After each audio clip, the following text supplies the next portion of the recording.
In the heart of the Nevada desert, 70 miles north of Las Vegas, lies a place that officially didn't exist for nearly 60 years. A place where the impossible became reality, where aircraft that defied the laws of physics took flight, where America's darkest secrets were tested under an unforgiving sun. This is not a story about aliens. This is something far more disturbing, a story about how the truth, when hidden in the shadows of national security, can become more fantastic than any fiction. How government secrecy doesn't just protect classified programs, it creates monsters. How the very weapons designed to spy on our enemies ended up spawning the greatest conspiracy theory in American history. This is the story of Area 51, and the real story is stranger and more troubling than you ever imagined. April 1955. The Nevada desert. 3 men circle above the barren wasteland in a small Beechcraft aircraft.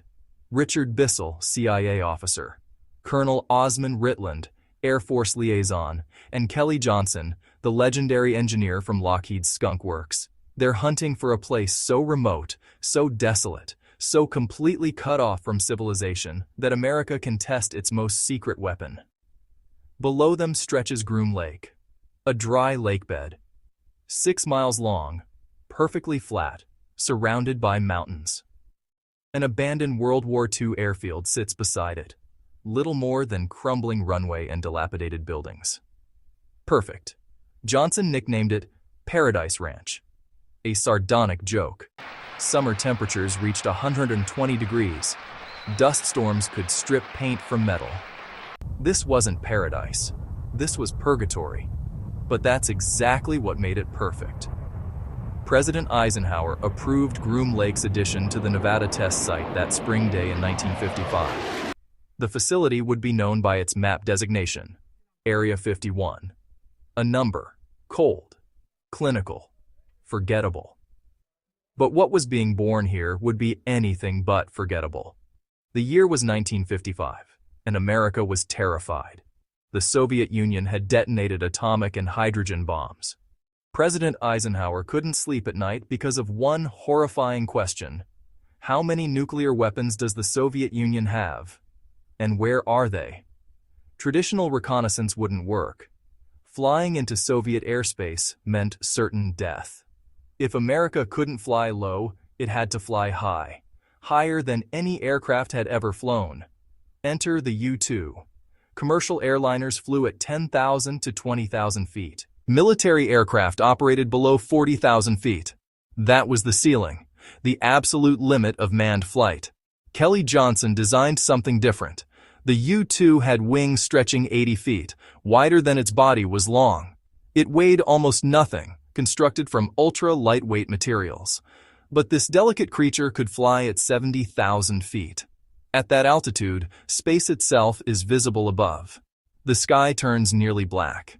You're flying at the edge of space, in what pilots call the coffin corner. U-2 pilots wore pressurized suits. They breathed pure oxygen for hours before flight. One wrong move meant instant death. The U-2's cameras could photograph details as small as 2.5 feet from 12 miles up. They could read license plates, map entire military installations in a single pass. On August 1, 1955, test pilot Tony LeVier was conducting taxi tests. At 70 knots, the enormous wings generated lift. The U-2 had decided to fly on its own. Area 51's first aircraft had just achieved its first flight, entirely by accident. By 1956, the U-2 was operational. Pilots flew missions over the Soviet Union. The intelligence was staggering. The missile gap didn't exist. America was ahead. But something unexpected happened. People were seeing things in the sky. If you were a commercial pilot flying west in early evening at 20,000 feet, the ground below would already be in darkness. But at 60,000 feet, 40,000 feet above, a U-2 spy plane would still be bathed in brilliant sunlight. Its silver wings would reflect them like a mirror. To the pilot below, it looked like a fiery object, hanging motionless in the darkening sky. Air traffic controllers began receiving reports. Unidentified flying objects, moving at impossible speeds, flying at impossible heights. The sightings were reported to Project Blue Book. Investigators would check reports against classified U-2 flight logs and discover that more than half of all UFO sightings were actually U-2 flights, but they couldn't tell anyone the truth. So when frightened citizens wrote letters, Air Force investigators responded with vague explanations. Weather balloons, atmospheric phenomena, swamp gas. The government knew exactly what people were seeing, and the government lied.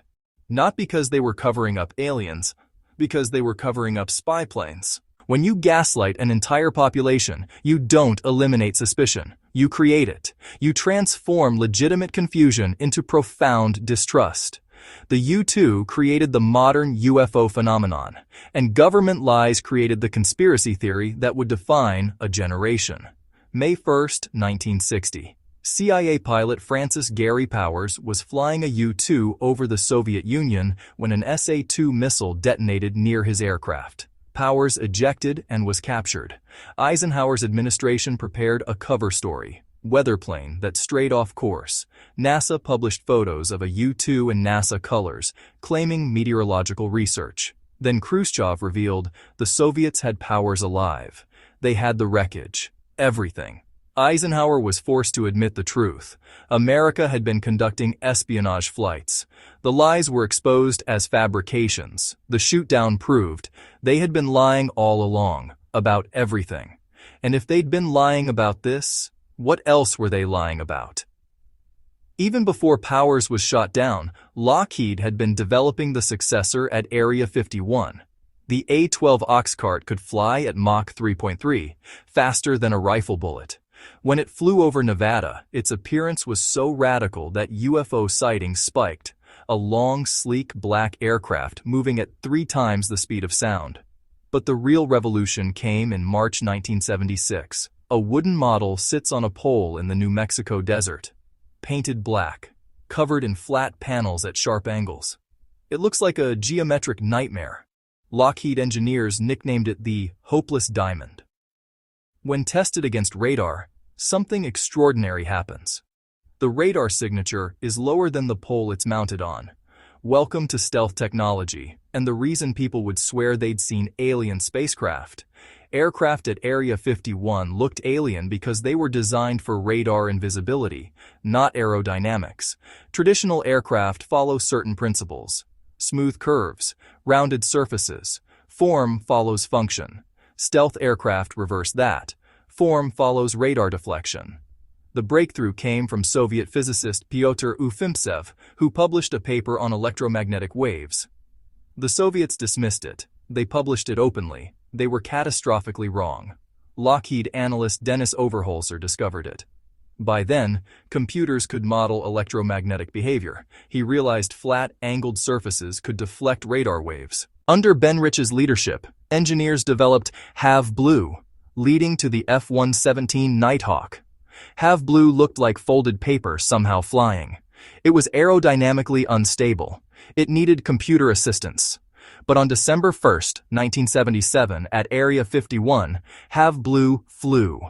It was nearly invisible to radar. On June 18, 1981, the first F-117 Nighthawk lifted off from Area 51. The F-117 was a demon made of angles and shadows. Its faceted surfaces, 2,000 flat panels assembled into a shape that looked more like a spacecraft than a fighter jet. Black radar-absorbent paint covered every surface. Its engine exhausts mixed hot gases with cool air, minimizing infrared signature. It carried no defensive weapons. Its only defense was invisibility. The F-117 was based at Area 51 throughout development. Test pilots flew it at night under absolute secrecy. During the day, aircraft were hidden in specially built hangars. For nearly a decade, the F-117 flew in complete secrecy. Operational by October 1983, the Air Force didn't acknowledge its existence until November 1988. During those years, people living near Area 51 reported strange lights, odd-shaped objects, aircraft moving silently through the night, their angular surfaces catching moonlight in ways that didn't look natural. They weren't wrong. What they were seeing wasn't natural. It was supernatural in the truest sense, beyond conventional understanding. But it wasn't alien. It was American. November 1989. KLAS-TV, Las Vegas. Investigative reporter George Knapp introduced viewers to a man using the pseudonym Dennis. His face was in shadow, his voice disguised. The story he told was explosive. He claimed to have worked at a facility called S4, located near Area 51 at Papoose Lake. There, he said, the U.S. government had 9 extraterrestrial spacecraft. His job had been to reverse engineer their propulsion systems. He described flying saucers, anti-gravity reactors, an unknown element, Element 115, that powered the craft. He claimed he'd read briefing documents about alien involvement in human affairs spanning 10,000 years. Days later, Dennis revealed his identity, Robert Scott Lazar. He appeared unmasked and spoke openly about what he claimed to have witnessed. Lazar's story had everything: government conspiracies, alien technology, cover-ups. A brave whistleblower risking everything to reveal the truth. The only problem? None of it was true. The fabrication unravels. Lazar claimed degrees in physics from MIT and Caltech. Neither institution has any record of him ever attending.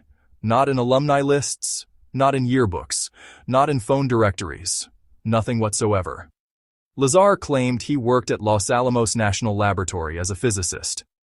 Records show he worked there as a technician for a contractor firm, not as a scientist, not directly for the lab. He claimed employment by the U.S. Navy at S4. The Navy has no record of him. The contractor he named, EG&G, has no record of him working on any classified programs. Lazar claimed he called his schools and employers to get records, but they had all been erased to cover up his involvement. Every single record, his birth certificate, his hospital records, everything systematically destroyed. This is the hallmark of an unfalsifiable claim. When evidence against you is presented, claim the evidence was destroyed as part of the conspiracy. By 1989, Area 51 had been operating in secret for 34 years. Decades of UFO sightings, decades of government denials. The pieces were all there. Lazar simply connected them into a narrative that people desperately wanted to believe. And the narrative was perfect. It explained everything. Why the government was so secretive about Area 51, why there were so many UFO sightings, why test aircraft looked so strange and otherworldly. The story spread like wildfire. Lazar became a celebrity in UFO circles. The term Area 51 entered the popular lexicon. Movies, TV shows, video games, all featured the secret base and its supposed alien inhabitants. Even today, with Lazar's credentials thoroughly debunked and no evidence supporting his claims, true believers maintain he's telling the truth. But consistency isn't evidence. Detail isn't proof.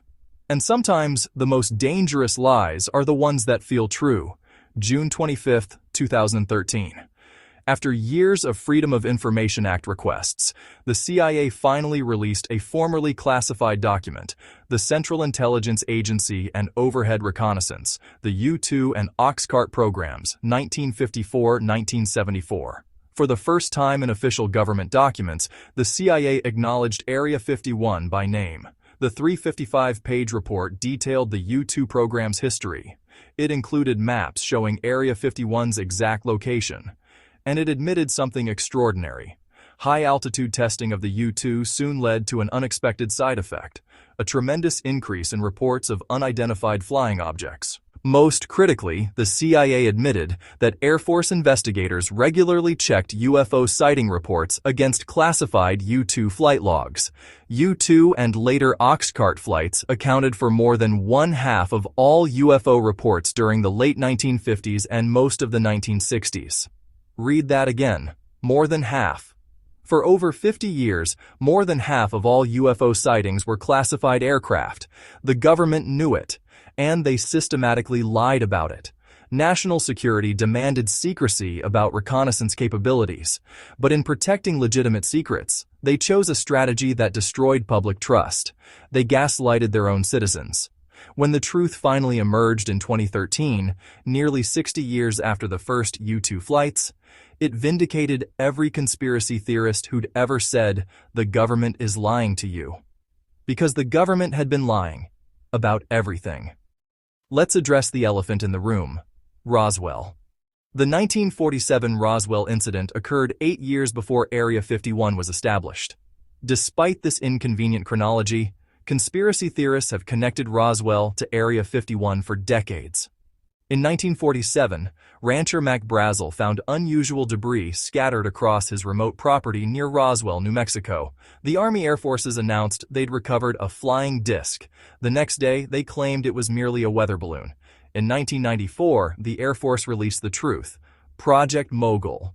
Project Mogul was a highly classified top-secret program using high-altitude balloon trains to detect Soviet nuclear tests.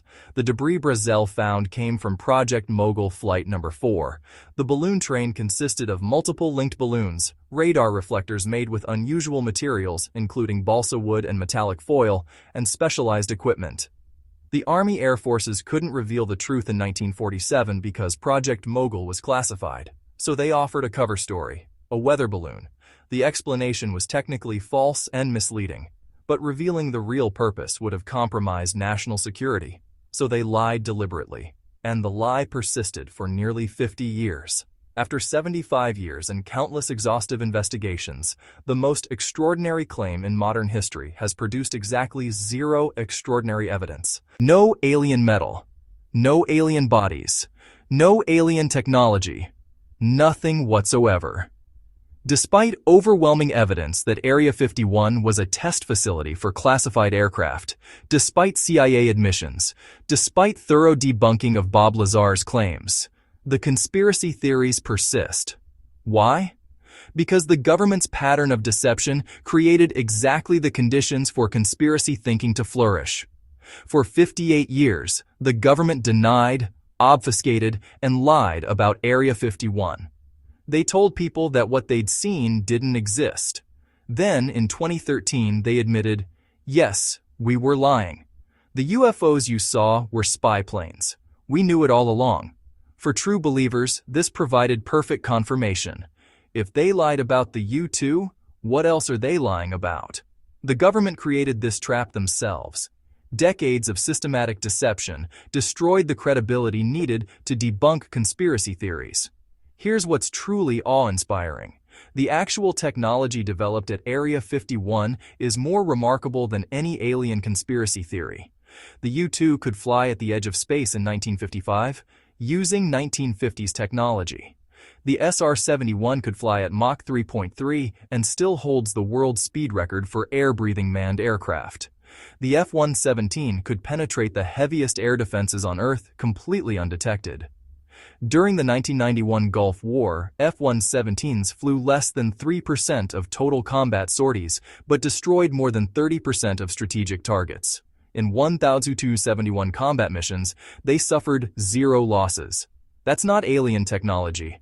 That's human ingenuity and decades of classified development. In 1994, civilian contractors and widows of deceased workers sued the Air Force. They alleged exposure to toxic chemicals burned in open pits at Area 51, including classified materials whose composition they weren't allowed to know. The government invoked state secrets privilege. The lawsuits were dismissed. Workers claimed they'd developed cancer and respiratory diseases from toxic exposure. They couldn't prove it because the chemicals were classified. Their medical records couldn't reference the exposures because the base officially didn't exist. Secrecy killed them. Then secrecy prevented them from seeking justice. This is the real conspiracy, not aliens, but a national security apparatus so powerful it can shield itself from accountability even when its own personnel are dying. The Area 51 conspiracy theories represent a complete breakdown of trust between citizens and government. When a 2019 Facebook event jokingly proposed storming Area 51, over 2 million people signed up. Beneath the humor was something serious. Millions of Americans genuinely distrust their government's explanations about anything. Climate change denialism, vaccine hesitancy, election fraud claims, QAnon. All these conspiracy theories thrive in the same soil that grew the Area 51 mythology. Systematic government deception that destroyed institutional credibility. The technology developed at Area 51 helped America win the Cold War. U-2 flights revealed that the missile gap was a myth. SR-71 reconnaissance provided critical intelligence. F-117 strikes helped win the Gulf War with minimal coalition casualties. Thousands of American lives were potentially saved. But the cost was institutional credibility. A generation of Americans learned not to trust their government. Conspiracy thinking metastasized from fringe belief into mainstream political discourse. We're still paying that price. Here's what Area 51 ultimately reveals. We'd rather believe in elaborate conspiracies involving aliens than accept the mundane reality that our government is both brilliantly innovative and systematically dishonest about that innovation. The truth isn't that aliens crashed at Roswell and were studied at Area 51. The truth is that America developed aerospace technology so advanced it seemed impossible, tested it at a secret base in the Nevada desert, lied about it for decades, and then acted surprised when people stopped believing anything the government said. That's not a conspiracy theory, that's history. And history, as it turns out, is stranger and more troubling than any alien encounter could ever be. The government had legitimate reasons for secrecy, but they chose blanket denial over careful transparency, creating a monster that couldn't be controlled. They taught the American public that the government's default position is dishonesty.